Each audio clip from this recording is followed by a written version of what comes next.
In displaying the psychology of your characters, minute particulars are essential.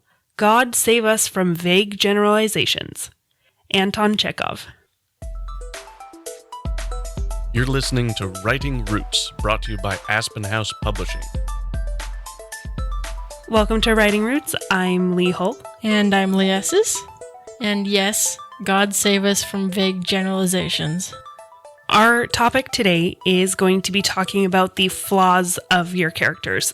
Next episode, we're going to be talking about strengths, and both of these really influence the realism of your character.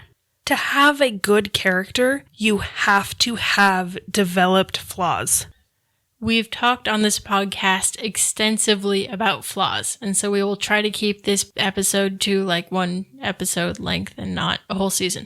But this is one of the most important things you can do to not only make your character likable, make them realistic, make them interesting, is to make sure those flaws are in there. And they need to be specific. You can't just be like, oh, well, she's clumsy. Ugh. That's not how it works. Susan Bearman, who wrote Fall Out of Love with Your Main Character, which is great advice, by the way. Yeah, it really is great advice, said this: good fictional flaws should be more than superficial. They should be genuine and difficult to overcome. Good flaws tend to be more psychological than physical, although they can certainly have physical manifestations. This is such good advice. Flaws are almost always psychological. And talking about the relationship between psychological and physical, I had a character who had a scar across half of her face. It was the source of her power, but she also hid it constantly because she hated that facet of herself. Nobody else in the world cared at all. She was the only one who cared. But it defined who she was, and the flaw wasn't that she was scarred. The flaw was that she felt herself unworthy because of her physical appearance.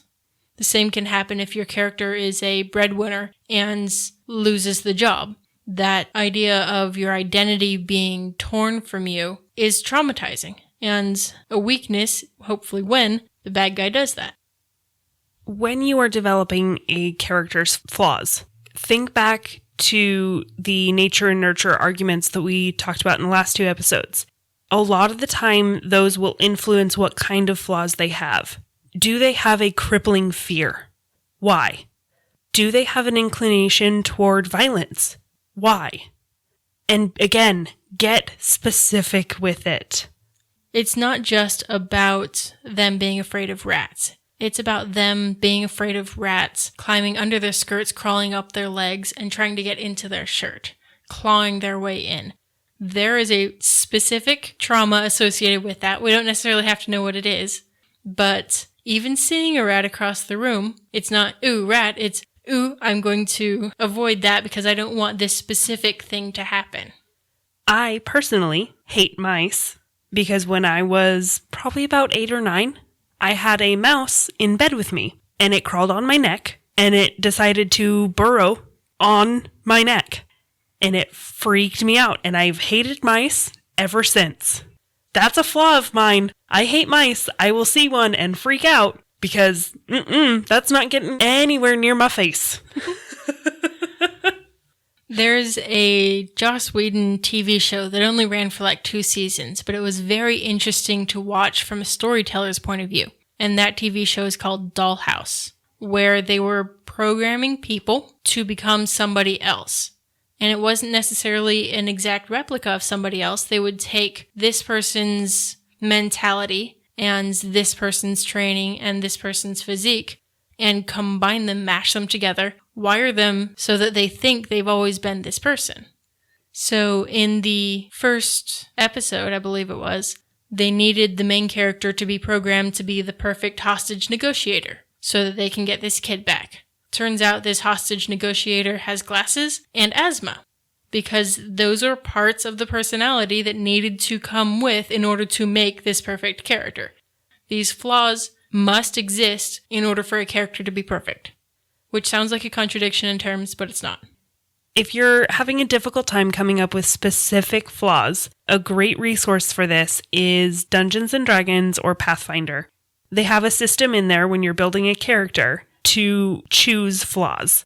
And they are very specific, and it helps define how that character will react in certain situations. So we're just going to list out a couple of options. The first one is chivalrous courtesy. You despise raising your hand against those of the opposite gender. This can be really problematic if you get into a fight with somebody of the opposite gender and your life depends on it, but you really struggle to fight back. My favorite place that I've seen this applied was in the movie Scott Pilgrim vs. the World. One of the evil exes that he has to fight is a female, and she keeps trying to attack him and he's dodging. Ramona is saying, "You need to fight," and he's like, "I can't hit a girl." So she starts using his hands to fight for him and, kicking his feet up to kick her, and it's very fascinating. It's such good choreography, but it was so fun to see it because it was a unique use of this, that he had to be the one to defeat the ex, but he would not hit a girl. One of my favorites, City Slicker. You suffer from a lack of experience in the wilderness.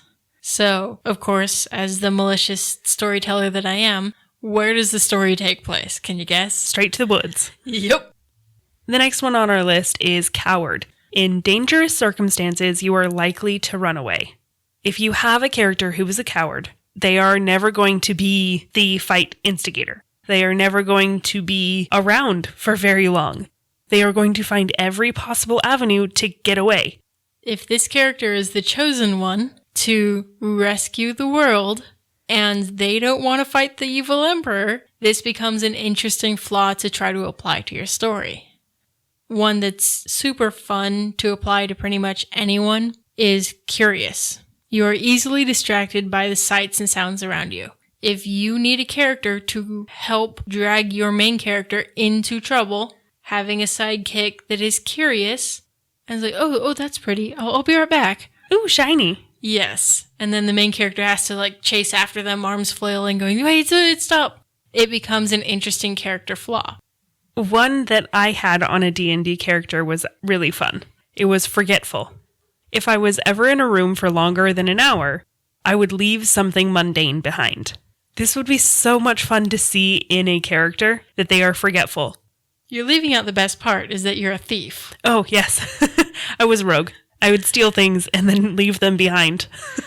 She was terrible with leaving trace evidence. Because it'd be like, oh yeah, my business card, I left that there. Oops. Yeah. So that would be just a fun thing to apply to a character, is just being forgetful. Do they leave stuff around all the time? Do they forget where they put something? And of course, gullible.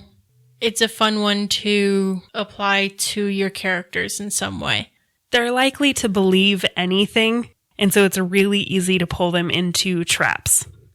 And they make the wrong friends, I think, is one of my favorite aspects of the gullible character flaw.